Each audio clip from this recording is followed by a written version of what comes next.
आचार्य द्रोण राजकुमारों को धनुर्विद्या की विधिवत शिक्षा प्रदान करने लगे। उन राजकुमारों में अर्जुन के अत्यंत प्रतिभावान तथा गुरुभक्त होने के कारण वे द्रोणाचार्य के प्रिय शिष्य थे। द्रोणाचार्य का अपने पुत्र अश्वत्थामा पर भी विशेष अनुराग था, इसलिए धनुर्विद्या में वे भी सभी राजकुमारों में अग्रणी थे, किंतु अर्जुन अश्वत्थामा से भी अधिक प्रतिभावान थे। एक रात्रि को गुरु के आश्रम में जब सभी शिष्य भोजन कर रहे थे, तभी अकस्मात हवा के झोंके से दीपक बुझ गया। अर्जुन ने देखा अंधकार हो जाने पर भी भोजन के कौर को हाथ मुंह तक ले जाता है। इस घटना से उन्हें यह समझ में आया कि निशाना लगाने के लिए प्रकाश से अधिक अभ्यास की आवश्यकता है। इस घटना के बाद अर्जुन ने रात्रि के अंधकार में भी निशाना लगाने का अभ्यास प्रारंभ कर दिया। गुरु द्रोण उनके इस प्रकार के अभ्यास से अत्यंत प्रसन्न हुए। उन्होंने अर्जुन को धनुर्विद्या के साथ साथ गदा, तलवार आदि शस्त्रों के प्रयोग में भी निपुण कर दिया। उन्हीं दिनों हिरण्यधनु नामक निषाद का पुत्र एकलव्य भी धनुर्विद्या सीखने के उद्देश्य से द्रोणाचार्य के आश्रम में आया, किंतु निम्न वर्ण का होने के कारण द्रोणाचार्य ने उसे अपना शिष्य बनाना स्वीकार नहीं किया। निराश होकर एकलव्य वन में चला गया। उसने द्रोणाचार्य की एक मूर्ति बनाई और उस मूर्ति को गुरु मानकर धनुर्विद्या का अभ्यास करने लगा। एकाग्रचित्त से साधना करते हुए अल्पकाल में ही वह धनुर्विद्या में अत्यंत निपुण हो गया।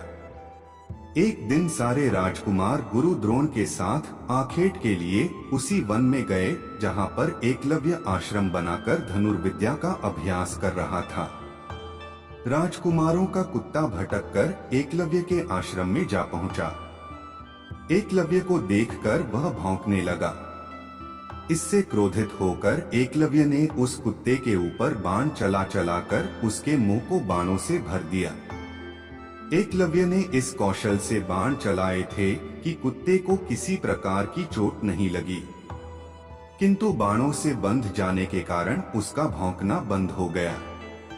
कुत्ते के लौटने पर जब अर्जुन ने धनुर्विद्या के उस कौशल को देखा तो वे द्रोणाचार्य से बोले, हे गुरुदेव, इस कुत्ते के मुंह में जिस कौशल से बाण चलाए गए हैं उससे तो प्रतीत होता है कि यहाँ पर कोई मुझसे भी बड़ा धनुर्धर रहता है। अपने सभी शिष्यों को लेकर द्रोणाचार्य एकलव्य के पास पहुँचे और पूछे, हे वत्स, क्या ये बाण तुम ही ने चलाए हैं?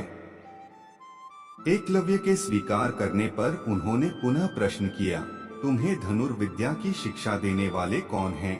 एकलव्य ने उत्तर दिया, गुरुदेव, मैंने तो आपको ही गुरु स्वीकार करके धनुर्विद्या सीखी है। इतना कहकर उसने द्रोणाचार्य को उनकी मूर्ति के समक्ष ले जाकर खड़ा कर दिया। द्रोणाचार्य नहीं चाहते थे कि कोई अर्जुन से बड़ा धनुर्धारी बन पाए। वे एकलव्य से बोले, यदि मैं तुम्हारा गुरु हूँ तो तुम्हें मुझको गुरुदक्षिणा देनी होगी। एकलव्य बोला, गुरुदेव, गुरुदक्षिणा के रूप में आप जो भी मांगेंगे मैं देने के लिए तैयार हूँ। इस पर द्रोणाचार्य ने एकलव्य से गुरुदक्षिणा के रूप में उसके दाहिने हाथ के अंगूठे की मांग की। एकलव्य ने सहर्ष अपना अंगूठा दे दिया। इस प्रकार एकलव्य अपने हाथ से धनुष चलाने में असमर्थ हो गया तो अपने पैरों से धनुष चलाने का अभ्यास करना आरंभ कर दिया। महाभारत की यह घटना आपको कैसी लगी हमें कमेंट बॉक्स में जरूर बताएं और मेरे चैनल पर नए हैं तो चैनल को लाइक कर दे और सब्सक्राइब कर ले।